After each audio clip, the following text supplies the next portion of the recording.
नमस्कार, मैं हूं अंकुर और आप देख रहे हैं सत्यहिंदी.com।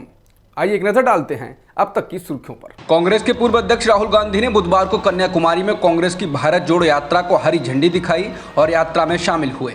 इससे पहले वो कन्याकुमारी के गांधी मंडपम में पहुंचे। इस दौरान उनके साथ तमिलनाडु के सीएम एम.के. स्टालिन, राजस्थान के सीएम अशोक गहलोत, छत्तीसगढ़ के सीएम भूपेश बघेल और कई अन्य नेता मौजूद रहे।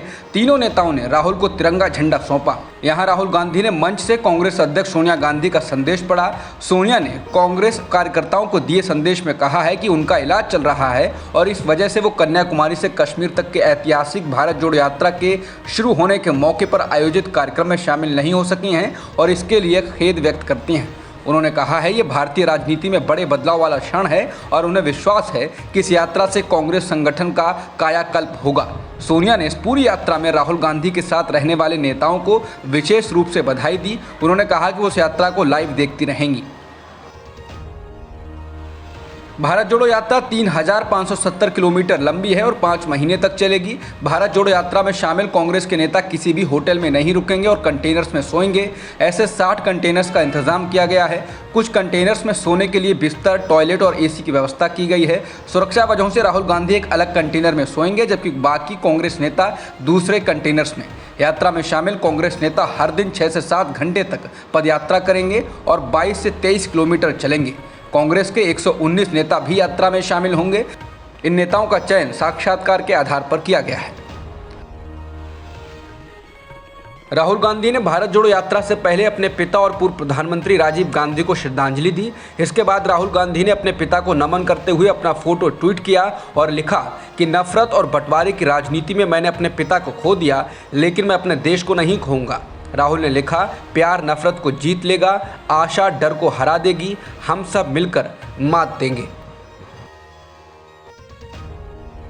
आज भारत यात्रा की शुरुआत करने के साथ ही राहुल गांधी ने वहां मौजूद जनता को संबोधित किया। इस दौरान राहुल गांधी ने कहा कि आज कांग्रेस ही नहीं बल्कि देश के लाखों करोड़ लोग भारत जोड़ो यात्रा की ज़रूरत महसूस कर रहे हैं। राहुल ने कहा, ये तिरंगा झंडा जो हवा में लहरा रहा है इसको हम सभी सलाम करते हैं। कुछ लोग झंडे को देखते हैं और वो इसमें 3 रंग, एक अशोक चक्र, एक कपड़े का टुकड़ा देखते हैं और इसको सलाम करते हैं, लेकिन ये केवल 3 रंग, एक चक्र और एक कपड़े का टुकड़ा नहीं है, ये इससे कहीं ज़्यादा है। राहुल ने कहा, ये झंडा आसानी से नहीं मिला, ये हमको उपहार में नहीं मिला है बल्कि इसको कमाया गया है, अर्जित किया गया है।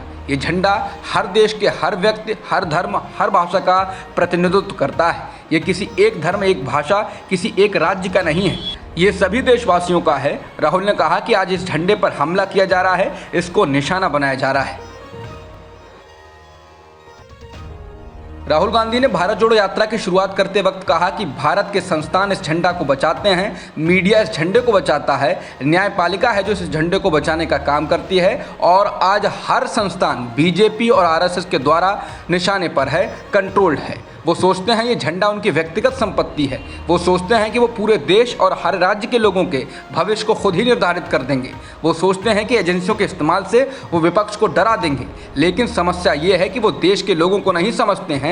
भारत के लोग डरते नहीं हैं। ये कोई मसला नहीं है कि वो कितने घंटों तक पूछताछ करते हैं। कोई भी नेता बीजेपी से नहीं डरता। राहुल ने कहा कि बीजेपी सोचती है कि वो देश को धर्म के आधार पर, भाषा के आधार पर बांट सकती है, लेकिन ये देश बांटा नहीं जा सकता है। ये देश हमेशा एकजुट रहेगा।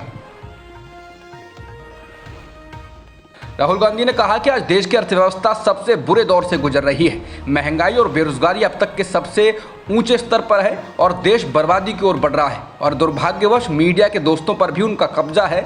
राहुल ने कहा कि हर कोई समझता है, आप टीवी पर कभी भी बेरोजगारी, बढ़ती कीमतों को लेकर चर्चा नहीं सुनेंगे, उन पर केवल प्रधानमंत्री का फोटो देखोगे।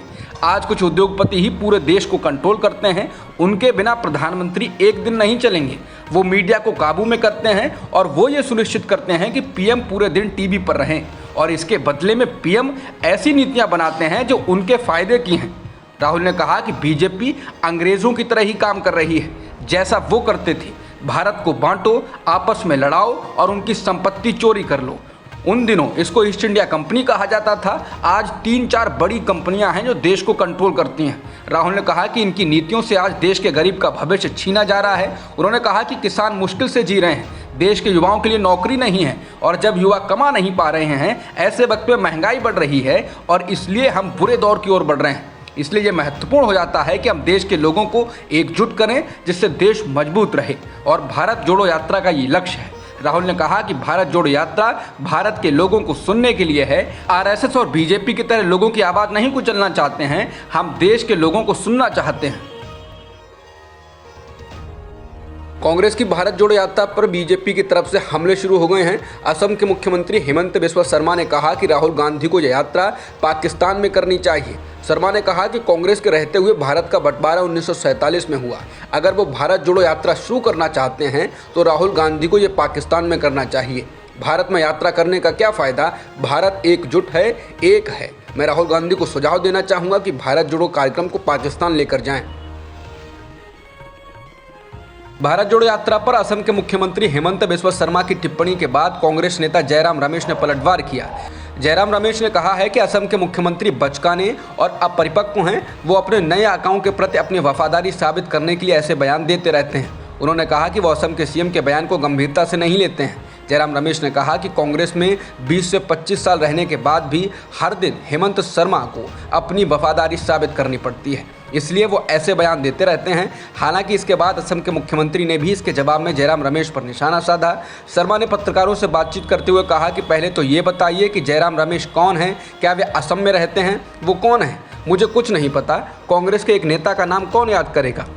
मैं इस नाम वाले व्यक्ति के कभी भी करीब नहीं रहा। जब मैं कांग्रेस में था, मैं नहीं जानता वो कौन है। आम आदमी पार्टी के राष्ट्रीय संयोजक और दिल्ली के मुख्यमंत्री अरविंद केजरीवाल ने बुधवार को हरियाणा के हिसार में मेक इंडिया नंबर 1 मिशन को लॉन्च किया। हिसार केजरीवाल का जन्म स्थान भी है। इस मौके पर केजरीवाल ने कहा कि हमारे पास सबसे अच्छे इंजीनियर हैं, डॉक्टर हैं, लेकिन सिस्टम खराब है। उन्होंने कहा कि इन पार्टियों के भरोसे हम देश को नहीं छोड़ सकते।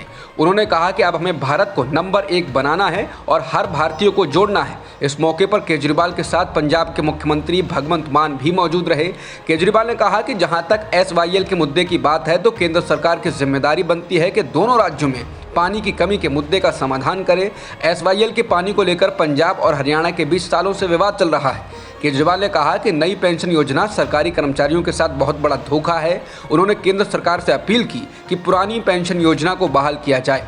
मुख्यमंत्री ने कहा कि नई पेंशन योजना से कर्मचारी बहुत दुखी और गुस्से में हैं। मुख्यमंत्री ने कहा कि अगर हमारी नीयत साफ है तो देश को नंबर 1 बनने से कोई नहीं रोक सकता। कांग्रेस के वरिष्ठ नेता दिग्विजय सिंह ने बुधवार को कहा कि आम आदमी पार्टी और AIMIM बीजेपी की बी टीम है। दिग्विजय सिंह का यह बयान ऐसे वक्त में आया है जब 2024 के लोकसभा चुनाव से पहले देश में विपक्षी नेताओं को एक मंच पर लाने की बातें जोर शोर से की जा रही हैं।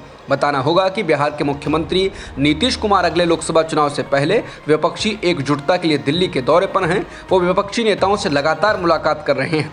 दिग्विजय सिंह ने न्यूज़ 24 से बातचीत में नीतीश कुमार के द्वारा विपक्षी नेताओं से मुलाकात पर कहा कि उनका स्वागत है, लेकिन दिग्विजय सिंह ने दिल्ली के मुख्यमंत्री अरविंद केजरीवाल और AIMIM के प्रमुख असदुद्दीन ओवैसी को बीजेपी की बी टीम बताया। वहीं भारत जोड़ो यात्रा को लेकर मध्य प्रदेश के पूर्व मुख्यमंत्री ने कहा कि जिस व्यक्ति में हिम्मत है, क्षमता है और विश्वास है, वो भारत जोड़ो यात्रा जैसी लंबी यात्रा को पूरा कर सकता है। हिजाब मामले में सुप्रीम कोर्ट में सुनवाई इस हफ्ते में दूसरे दिन 7 सितंबर बुधवार यानी आज फिर शुरू हुई। सुप्रीम कोर्ट में याचिकाकर्ताओं की ओर से पेश सीनियर एडवोकेट देवदत्त कामत ने कई बातें तर्कपूर्ण ढंग से रखी।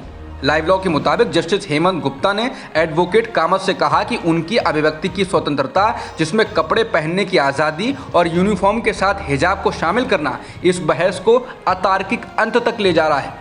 जस्टिस गुप्ता ने तब पूछा, क्या पोशाक के अधिकार में कपड़े उतारने का अधिकार यानी कि राइट टू ड्रेस में राइट टू अनड्रेस भी शामिल है? बता दें, वरिष्ठ अधिवक्ता कामत ने कहा था कि भारतीय संविधान के अनुच्छेद 19 जो नागरिकों को अभिव्यक्ति की स्वतंत्रता का अधिकार देता है, उसी में पोशाक की स्वतंत्रता भी शामिल है। उन्होंने कहा कि निसंदेह इस अधिकार पर उचित प्रतिबंध होना चाहिए। इस प्रकार याचिकाकर्ता यूनिफॉर्म पहनने का विरोध नहीं कर रही थी, बल्कि वो सिर्फ हेड स्कार्फ के साथ वर्दी पहनना चाहती थीं। इस पर जस्टिस गुप्ता ने तुरंत कहा, आप इस बहस को अतार्किक अंत तक नहीं ले जा सकते। क्या राइट टू ड्रेस में राइट टू अनड्रेस भी शामिल होगा?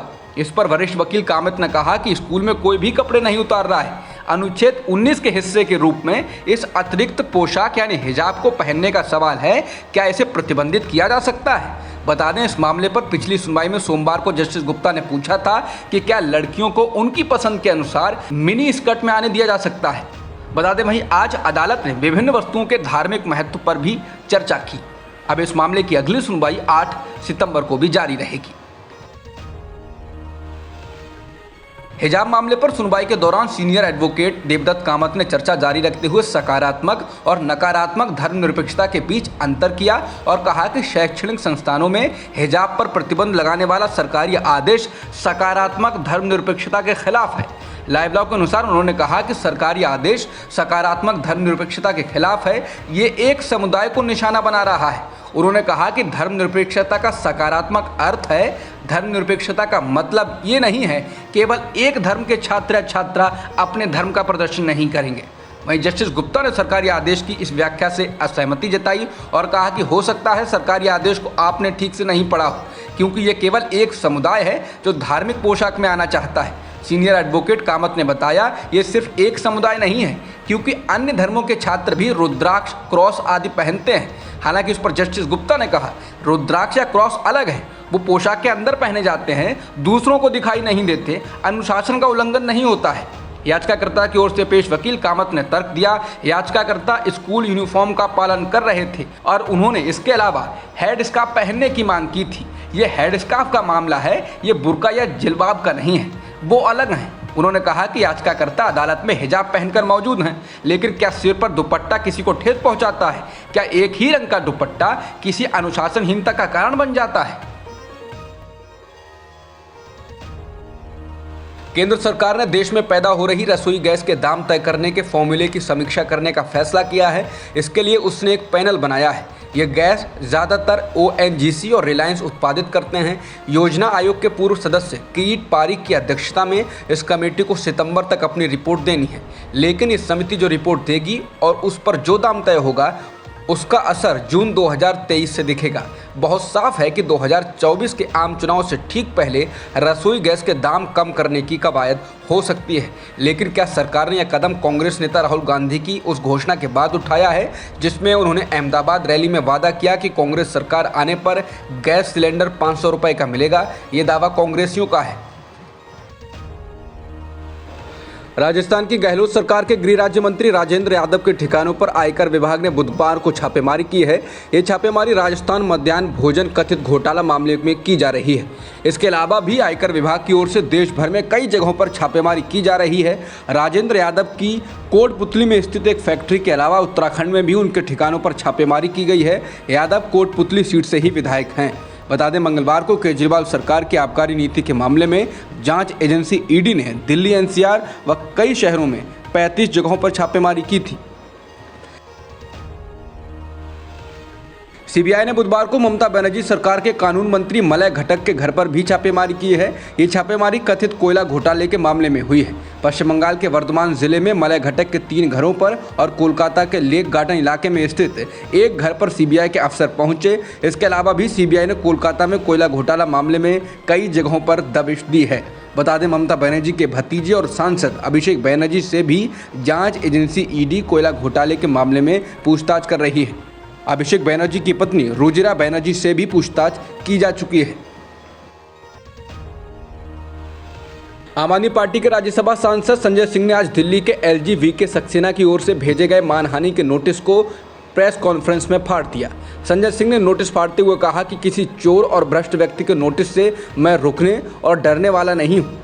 ऐसे नोटिस को मैं 10 बार फाड़ के फेंकता हूँ। तुम सोचते हो कि तुम भ्रष्टाचार और लूट करोगे और इन नोटिस के अंदर वो सब दबा लोगे, ऐसा संभव नहीं है। संजय सिंह ने कहा कि भारत का संविधान मुझे सच बोलने का अधिकार देता है। इसके साथ ही संजय सिंह ने LG सक्सेना पर फिर भ्रष्टाचार के आरोप लगाए और कहा कि आप पूछेंगे कि LG VK सक्सेना ने कैश पेमेंट में कितने का हेरफेर किया। संजय सिंह ने कहा कि 4,55,000 में से 1,93,598 एम्प्लॉयज़ का ही खाता खुला था। बाकी 2.5 लाख से अधिक घोस्ट एम्प्लॉयड थे जिन्हें हर महीने कैश पेमेंट जाती रही। अरबों खरबों का घोटाला होता रहा। संजय सिंह ने कहा कि 2016 के पटना हाईकोर्ट के ऑर्डर कोई पेमेंट कैश से नहीं होगा के बावजूद 2017 में VK सक्सेना की अध्यक्षता वाले खादी कमीशन के डायरेक्टर ने कैश पेमेंट को 2017 तक जारी रखा। खादी के सदस्य राजेंद्र प्रताप गुप्ता ने भी कोर्ट के आदेश की अवहेलना पर सवाल उठाए थे। सुप्रीम कोर्ट के संवैधानिक बेंच ने बुधवार को कहा है कि शिवसेना के चुनाव चिन्ह को लेकर एकनाथ शिंदे और उद्धव ठाकरे गुट की दावेदारी पर चुनाव आयोग को कार्यवाही जारी रखनी चाहिए या नहीं रखनी चाहिए, इस पर 27 सितंबर को सुनवाई की जाएगी। बता दें 5 जजों की बेंच, जिसमें justice DY Chandrachud, MR Shah, Krishna Murari, Hema Kohli और PS नरसिम्हा महाराष्ट्र में राजनीतिक घटनाक्रम के संबंध में विभिन्न कार्रवाइयों को चुनौती देने वाली दोनों समूह के सदस्यों द्वारा दायर याचिकाओं पर सुनवाई कर रहे थे। सुनवाई की शुरुआत में शिंदे गुट की ओर से पेश वकील नीरज किशन कौल ने कहा कि भारत के चुनाव आयोग को निर्णय लेने से नहीं रोका जा सकता है। इस दौरान वरिष्ठ वकील ने स्थानीय निकाय चुनावों की तात्कालिकता का भी हवाला दिया। उन्होंने बताया कि तत्कालीन CJ NV रमना की अगुवाई वाली 3 जजों की पीठ ने भी चुनाव आयोग के खिलाफ कोई स्टे ऑर्डर नहीं दिया है। वहीं उद्धव गुट की ओर से पेश वरिष्ठ वकील कपिल सिब्बल ने अदालत को 3 अगस्त की सुनवाई का ध्यान दिलाया, जब कोर्ट ने चुनाव आयोग से पार्टी के सिंबल पर कोई कार्रवाई न करने का आग्रह किया था। सिब्बल ने चुनाव आयोग से सुप्रीम कोर्ट में अंतिम फैसला होने तक सिंबल पर अपनी कार्रवाई को स्थगित करने का अनुरोध किया। इसके अलावा उद्धव गुट की ओर से पेश वरिष्ठ अधिवक्ता डॉक्टर अभिषेक मनु सिंघवी ने भी कहा कि अयोग्य सदस्य चुनाव आयोग से संपर्क नहीं कर सकते हैं। अंत में बेंच ने कहा कि वो आज फैसला नहीं करेंगे और वकीलों से 27 सितंबर के लिए अपनी ऊर्जा बचाने के लिए कहा। अब तक की खबरों में इतना ही। बाकी खबरों के लिए बने रहिए सत्यहिंदी.com के साथ।